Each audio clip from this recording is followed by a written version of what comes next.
Dragi moji prijatelji, dobrodošli u novi video. Današnja tema bit će u vezi naših mjesečnih računa, što trebamo redovno za kuću da plaćamo svakog mjeseca. Mislim da će vam to jako interesantno biti, možda nekome i zatreba, slučajno ako neko dođe u Kanadu, pa da znate jednostavno šta vas očekuje. Ali hoću prvo da napomenem da nije sve isto u svim gradovima i u provincijama. Ja živim u Alberti, u jednom malom gradiću, to sam već rekao, 120.000 stanovnika, što znači da je ovdje sigurno jeftinije nego, na primjer, što je veći grad Edmonton ili Calgary sa preko milion stanovnika, što je sasvim normalno skuplje. Evo sad ću da vam pođem od prvog računa, recimo mjesečnog računa svaki mjesec što se mora platiti. Ja sam sad malo u nekom skriptu ovdje napravio da se samo podsjetim. Recimo prvi račun obavezno što dolazi struja i plin. To meni dolazi na jedan račun zajedno, pošto je ista kompanija. Ali podijeli taj cijena, različita je cijena, dođem posebno cijena za gas, posebno za struju, samo što je na jednom računu. Recimo, moj zadnji račun, pošto je bilo jako hladno, ja mislim 3 sedmice, dobro hladno bilo, tako da smo stvarno grijanje morali koristiti i baš sam potrošio ovaj mjesec zadnji. Potrošio sam $376 struje i plina. Znači, uključeno grijanje i struja i to je to. Zimski period je jako skup, a ljetni period je puno jeftinije. Prosječni računi ljeti za struju i plin su mi od $150 do $200. To je što se tiče struje i što se tiče plina. Sljedeći račun je TV, internet i kućni telefon. To je sve zajedno isto na jednom računu. A posebno imam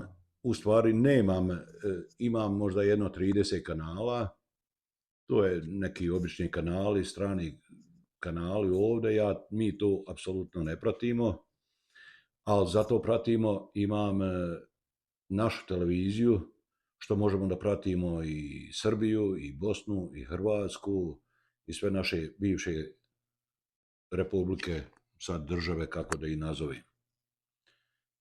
A evo kad sam se osvrnuo oko Balkanijuma, ja recimo plaćam taj Balkanijum i sve naše programe gledam tamo, godišnje plaćam $120.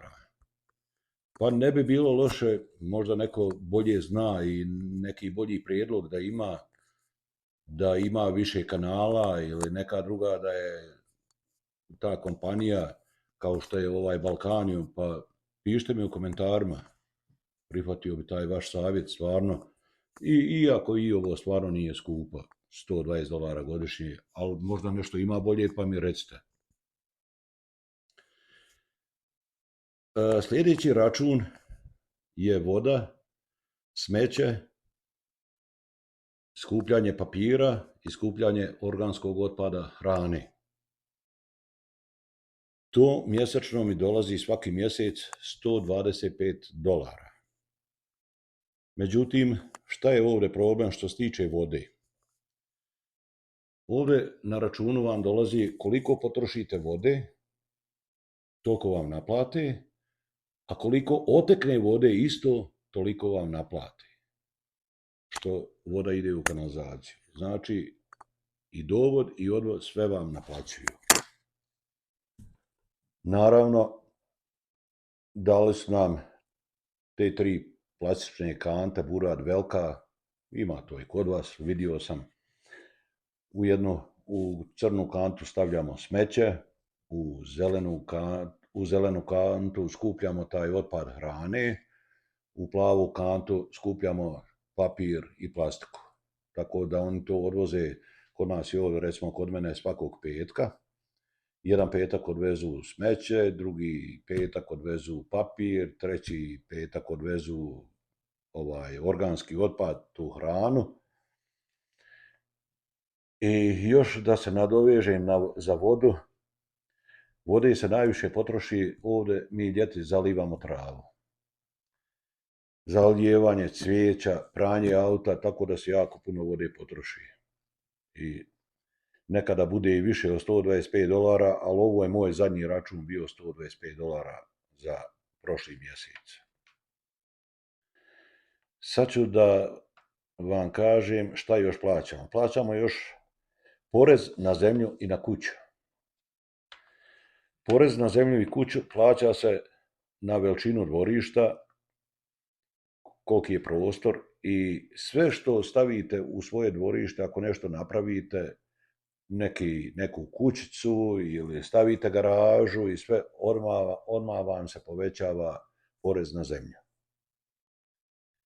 I što je meni ovdje lično, oni to smatraju kao urbanom zonom ovdje, kod mene, i odmah preko puta ovdje moje kuće je škola, tako da mi je malo skuplje nego kod ostalih.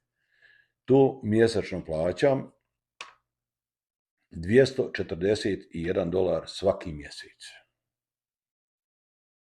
Što se tiče isto u podrumu, ako napravite nešto, recimo ovdje kuće se obično kupuju da podrumi nisu završeni, neko kupi, ali mislim da je u 80-90% slučajeva da se kuće kupuju, samo gornji isprada je završena, u podrumu nije završen.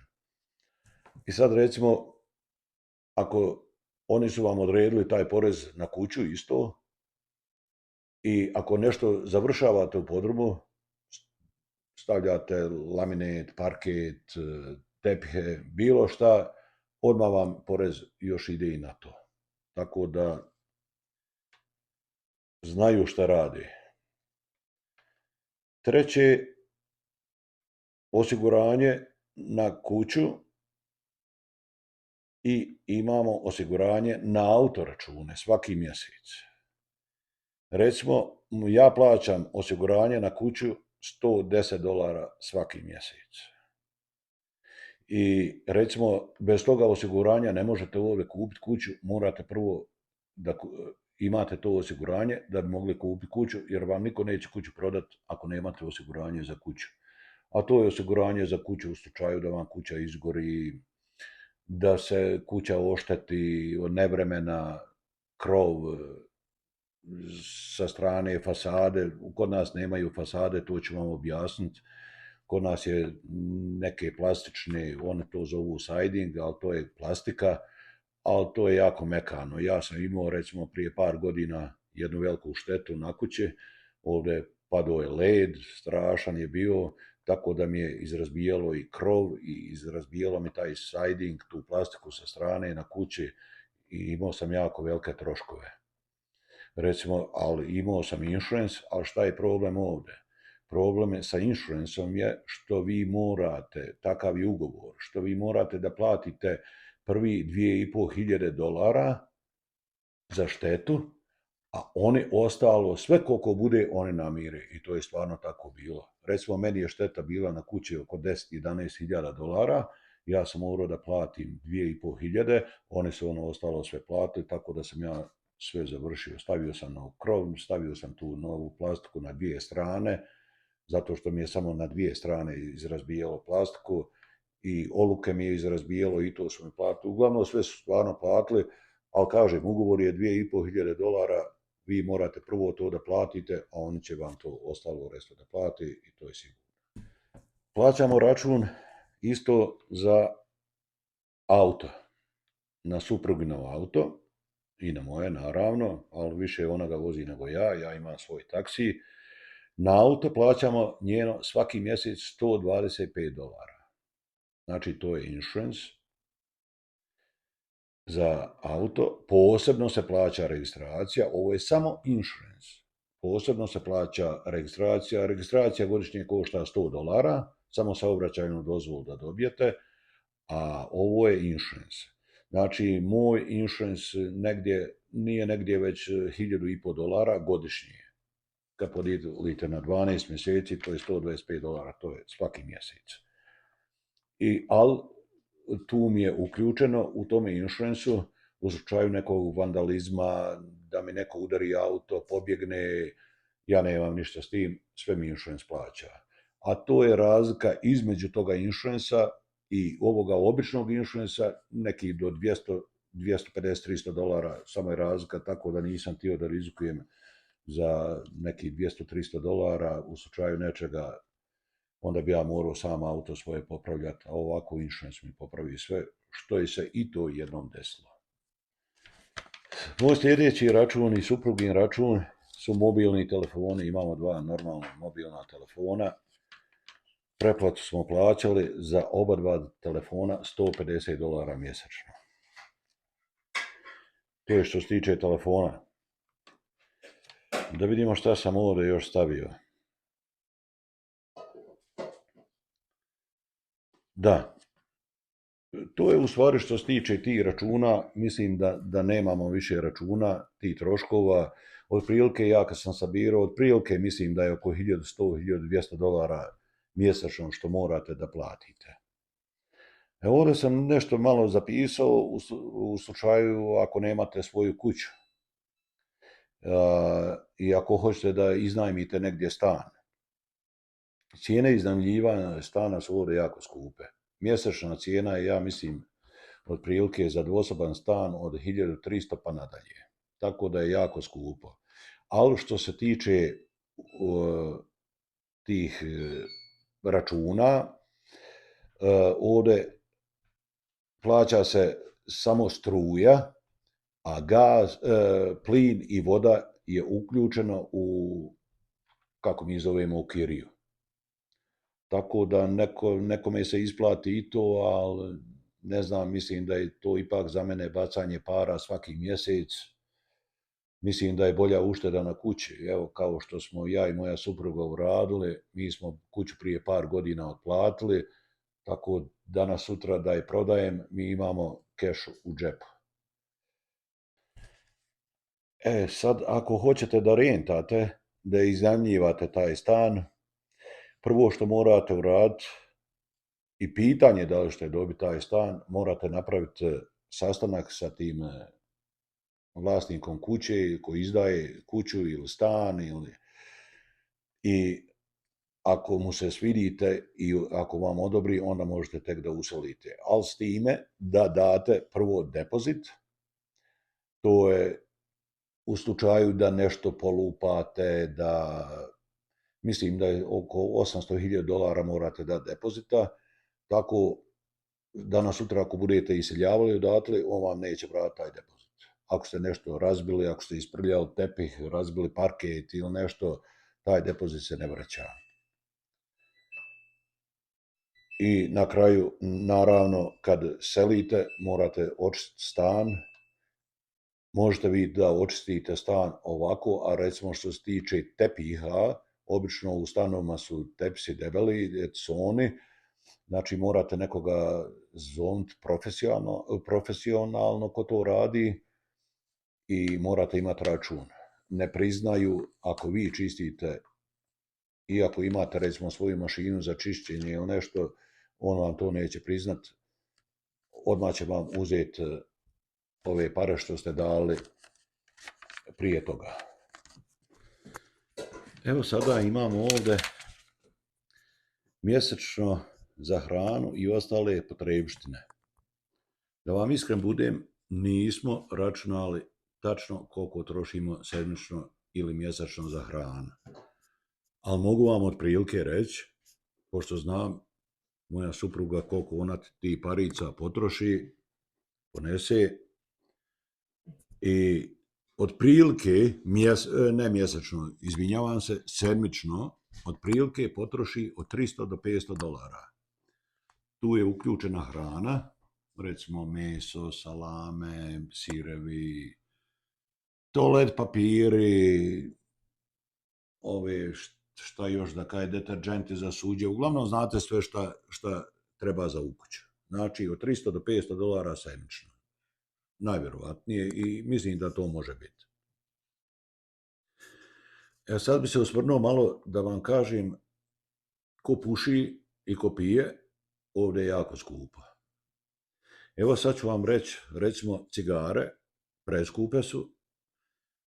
Jedna kutija ovdje cigara košta, najjeftinija kutija, najjeftinija i najlošija, košta $16 jedna kutija.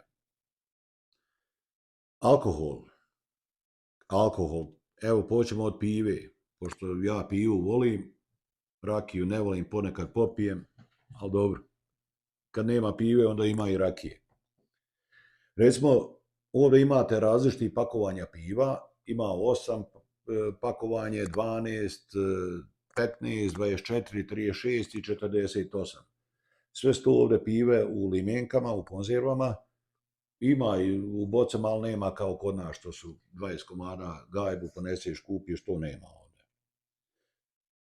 Recimo, šljiva, manastirka, našli smo i te manastirke, ona je malo najskuplja, našli smo Sokolove neke šljive, dunje i kajsije.